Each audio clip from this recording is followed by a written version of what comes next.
Thank you, Mayor. We recognize the land that we stand on as the traditional indigenous territory of the Massachusetts Nation, who continue through their lineal descendants the Massachusetts tribe at Ponkapog. In acknowledging the land, we recognize the tribe as our host, and we agree to be good guests. For far too long, Boston City Hall has been an agent of racism, exclusion, and old crony gatekeeping of the city's prosperity and power, not recognizing your abilities, not recognizing your contributions, not recognizing your skills, not recognizing your leadership, not recognizing your power, your voice, your rights. Today is a somber day to recognize this painful and enduring truth. Today is also a day to state a new kind of pledge to listen and move toward change. What good is it to hear that you live in a prosperous and thriving city if you can't get a job, or if you can't advance in your career, if you can't find affordable housing, if you can't get the health care you need, if you can't take advantage of the city's vast educational and cultural resources? What good is it to hear that you live in a prosperous and thriving city if you can't access the building we stand in to get the services you need and that your taxes have already paid for? What good is it to hear that you live in a prosperous and thriving city if you can't get the information you need in the language you prefer, or if you can't enjoy the city's resources regardless of your immigration status? What good is it to hear that you live in a prosperous and thriving city if you are not confident that you or your children can travel the city streets safely? What good is it to hear that you live in a prosperous and thriving city if the racial wealth gap prevents you from passing on wealth and prosperity to your children and their children? This city is my home.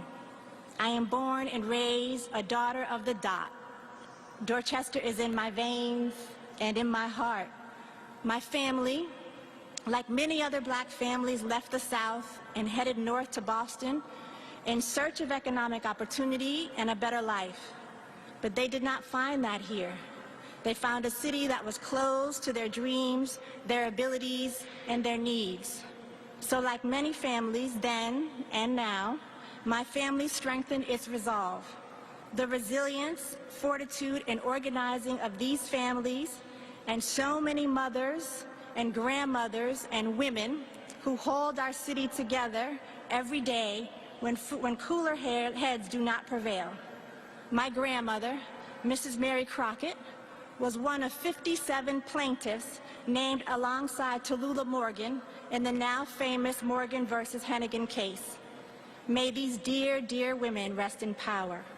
As we all know, this 1972 class action suit paved the way for Boston's tumultuous attempt at school desegregation. It was black parents and their children who fought for all of us to push toward racial reconciliation and healing at school and at home. Boston City Hall and its leaders stood in the way of this historic and visionary work. In that moment of school desegregation or forced busing, depending on how you view this period, our city stood in a fiery state of crisis. Today, we find ourselves facing yet another set of storms.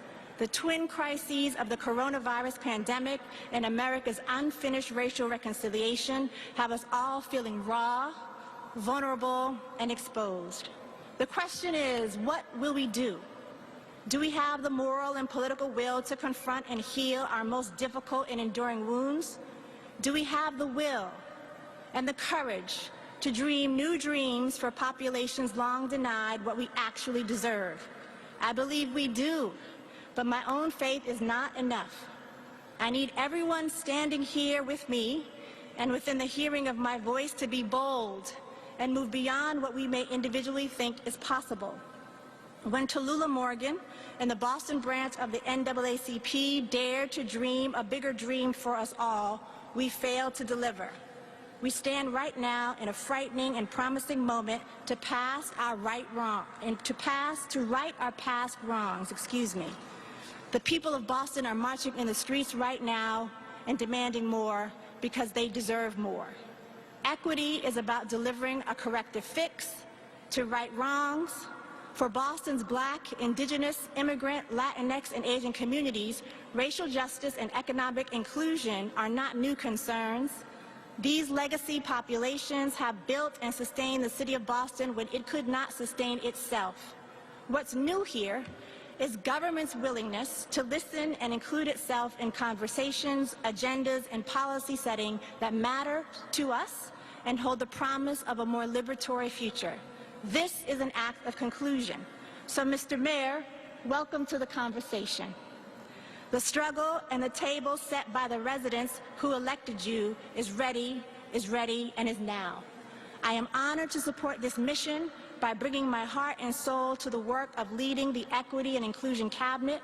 I am humbled and honored for the opportunity to directly support the talented team of executive leaders behind me: Donnie Tavares, Lori Nelson, Yusufi Bali, Evandra Cavallo, and Tanya Del Rio.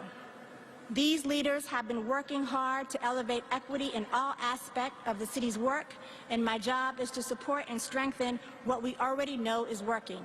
We have tremendous work to do, and I'm ready for it. Thank you all for being here today to mark this important day, and Mr. Mayor, thank you for everything that we are about to make possible together. Thank you.